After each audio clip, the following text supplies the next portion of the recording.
میرے next speaker ہیں، ان کو کچھ ایمرجنسی ہے، اس وقت ان کو جانا پڑ رہا ہے، تو میں یہ ٹائم جو ہے وہ ان کے لیے کنزیوم کرنا چاہ رہا ہوں، کیونکہ وہ ایک اسپیشل ٹائم ان سے ہم نے لیا.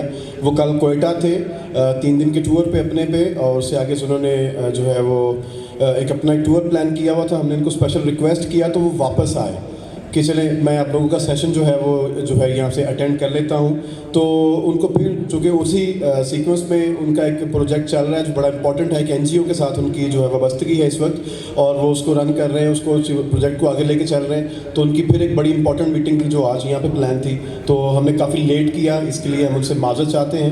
تو چیزیں جو ہیں وہ اسٹارٹ اپ لیٹ ہو سکا ہمارا ہوا. تو بات یہ ہے کہ تعارف ان کا ایسا ہے کہ ان کی آواز سے جو ہے وہ لوگ ان کو پہچان جاتے ہیں. عرصہ 19 سال سے ریڈیو کی بہت خوبصورت آواز ہیں آپ، ریڈیو سننے والے اور ریڈیو کے دیوانے جو ہیں وہ ان کی آواز کے دیوانے ہیں. اور یہ سرسری سی بات نہیں، ریڈیو 101 سے ان کی لائف کا آغاز ہوتا ہے.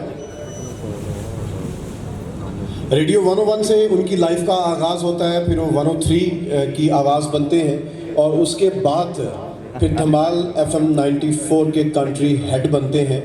اور اس تمام تر جو ایکٹیویٹی کے اندر، اس تمام تر ان کے پروفائل کے اندر، جیسے ان کا وقت جو ہے ریڈیو کے ساتھ اور علم کے ساتھ بڑھتا گیا، ان کے اندر ایک ایسی جو ہے وہ عاجزی اور ایسی ایک شخصیت پنپتی رہی جس کو آپ آج ملیں گے تو یقیناً آپ اس شخصیت سے محظوظ ہوئے بغیر نہیں رہ سکتے. میری مراد دھمال FM 94 کے کنٹری ہیڈ اینڈ بیزون ٹی وی نیٹورک کے CEO سے ہے. جناب بھرپور تعلیم میں تشریف لاتے ہیں احسن سید.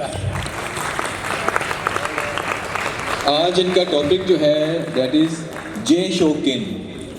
آئی ایم ناٹ شیور کہ میں اس کو صحیح پروناؤنس کر رہا ہوں. جے شوکن یہ کوئی کالا جادو نہیں ہے، ابھی ایکسپلین کریں گے کیا چیز ہے یہ. Zidane. Thank you very much Zidane, آپ کو تھوڑا انٹرپٹ کرنا پڑا. کہانی یہ ہوئی ہمارے ساتھ کہ ہمیں مختلف رستوں پہ لگا دیا گیا.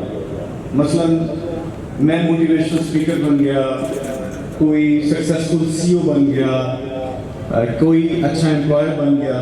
یہ ساری چیزوں نے ہمارے اندر بت بنا دیے، اور ہم بھول گئے کہ موٹیویشن تو ساری کی ساری ہمارے گھر میں تھی. اور یہ وہ گھر تھا جہاں ہم اپنے باپ کو دیکھتے ہیں جو زندگی کی ہر تکلیف، پریشانی، نشیب و فراز سے گزرتا ہوا ہمیں اس قابل کرتا ہے کہ ہم اپنی زندگی میں کامیاب ہو سکیں. ہماری وہ ماں جو اس سوسائٹی کے اندر رہتے ہوئے فیملی پالیٹکس اور اس کے ساتھ ساتھ فائنینشیل ایشوز اور پرابلمس کے ساتھ اپنی زندگی کو گزارتے ہوئے ایک ایسی جگہ پر آ کر کے کھڑی ہو جاتی ہے جہاں وہ تھک جاتی ہے، لیکن وہ جیسے ہی اپنی اولاد کو پریشانی میں دیکھتی ہے تو وہ پھر اسی ثابت قدمی کے ساتھ کھڑی ہو جاتی ہے. مجھے نہیں سمجھ آتی ہمیں موٹیویشنل سپیکرز کی کیوں ضرورت ہے. آپ کے ہمارے گھروں میں وہ موٹیویشنل لوگ موجود ہیں، ہماری نظر نہیں پڑتی. شاید گھر کی مرغی دال برابر ہے. میں ابھی بلوچستان ایک ٹور پہ تھا، ابھی مجھے واپس جانا ہے. میں آپ کو بتاؤں، آپ ایک بلیس صوبے میں رہتے ہیں جہاں پر آپ کو پانی، درخت، کھانا پینا سب کچھ آسائشیں میسر ہیں. ایک پروجیکٹ ابھی ایک میں کر رہا ہوں وہاں پر، تو میں تافتان کے پاس وہ جگہ ہے جہاں پر زندگی کے آثار نہیں ملتے، لیکن وہاں پر بھی لوگ رہ رہے ہیں. اور وہاں پر اسلامک ریلیف فاؤنڈیشن ایک NGO ہے، وہ کام کر رہی ہے. آپ یقین کریں گے کہ آپ اور میں جو برش کرتے وقت صبح 7 سے 8 لیٹر پانی ضائع کرتے ہیں نا، وہاں پر 3 سے 4 لیٹر کے اندر لوگ 8 سے 10 دن کی زندگی گزارتے ہیں اپنی. ہم اپنے روزمرہ کی زندگی میں جن جن چیزوں کے بارے میں تھینک لیس ہیں، وہاں پہ ان لوگوں کو وہ خواب میں بھی نہیں سوچ سکتے.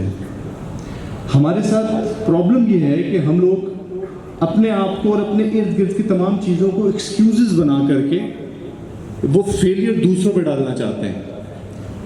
ابھی جو یہ ساری گفتگو چل رہی تھی اور جس میں آپ ہنس رہے تھے اور سارا کچھ ہو رہا تھا، وہ ایک کمیونیکیشن گیپ ہے. اصل میں اس کمیونیکیشن گیپ کو ختم کرنے کی ضرورت ہے. اور اس میں جہاں پر اساتذہ، میں چاہتا ہوں یہ جو ہماری جو آگے سکسیسفل لوگ بیٹھے ہوئے ہیں، یہ ان کی ذمہ داری ہے. مجھے آپ لوگوں کی گرومنگ سے زیادہ لگتا ہے کہ ہماری گرومنگ کی ضرورت ہے کہ جو ہم لوگ اپنے چھوٹوں کو یا آئندہ آنے والوں کو رستہ نہیں دے پا رہے ہیں.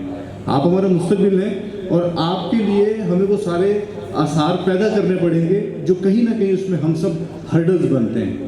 چھوٹی سی بات کروں گا، اس کے بعد میں چلوں گا کیونکہ باقی مہمان یہاں پہ بیٹھے ہیں. یاد رکھیے گا، آپ کے ایک ہی دنیا میں مرد ہے جو صرف آپ کو کامیاب دیکھنا چاہتا ہے اور اپنے سے آگے دیکھنا چاہتا ہے، وہ آپ کا باپ ہے. دنیا میں جتنے مرد ہیں کہیں نہ کہیں جا کر کے وہ آپ کو روکیں گے، وہ کہیں نہ کہیں پہ چاہیں گے کہ آپ ان سے زیادہ کامیاب نہ ہو جائیں. تو اپنے گھر میں جو آپ کے انسائکلوپیڈیاز ہیں، آپ کے والد، آپ کی والدہ، ان کے ایکسپیرینسز سے سیکھیے. انہوں نے زندگی میں بے شک ایک گیپ ضرور ہے، اور وہ جو بھی تھوڑی دیر پہلے خان صاحب بات کر رہے تھے کہ ہمارے گھروں میں آ کر کے وہ جو ایک فلمی ڈائلاگز ہوتے ہیں وہ بالکل ایگزسٹ کرتے ہیں، لیکن slow and steady wins the race آپ وہیں سے سیکھیں گے. آپ آئی ٹی اور مشینری کے دور میں ہم آ چکے ہیں جہاں پر ہم جیسے چاہتے ہیں کہ واٹس اپ کرنے کے بعد رپلائی فوراً ہمیں آ جائے، تو ہم زندگی میں کمانا بھی اسی طریقے سے چاہتے ہیں، ہم زندگی میں آگے بھی ایسے ہی بڑھنا چاہتے ہیں، لیکن اس طرح ممکن نہیں ہے. یہاں پر بھی خرم بھائی بیٹھے ہوئے ہیں، اس گھرانے سے میں بہت اچھی طریقے سے واقف ہوں. میں جب ظفر انکل کی زندگی کے بارے میں، اور میں بہت جگہوں پہ اس بات کو کرتا بھی ہوں، جو خرم بھائی کے والد محترم ہیں، انہوں نے جو اپنی زندگی کا سفر کیا، اس سفر کے اندر آپ اگر اس کو سوچیں گے تو آپ کو پتہ چلے گا کہ ایک تکلیف دہ مرحلے ہیں، ان سے گزرتے ہوئے وہ کہاں پر آ کے کھڑے ہیں کہ آج ان کی دوسری تیسری نسل جو ہے وہ لگژری زندگی گزار رہی ہے. لیکن کیونکہ آپ کو اور ہمیں موجودہ وقت کی لگژری کو دیکھنا ہے اور ہم چاہتے ہیں کہ اس کو ہم فوری طور پہ حاصل کر لیں، یہ ممکن نہیں ہے. Slow and steady wins the race, اور اللہ تعالیٰ کی مدد آپ کے ساتھ ہوگی تبھی جب آپ صبر کا دامن ساتھ رکھیں گے. شکریہ.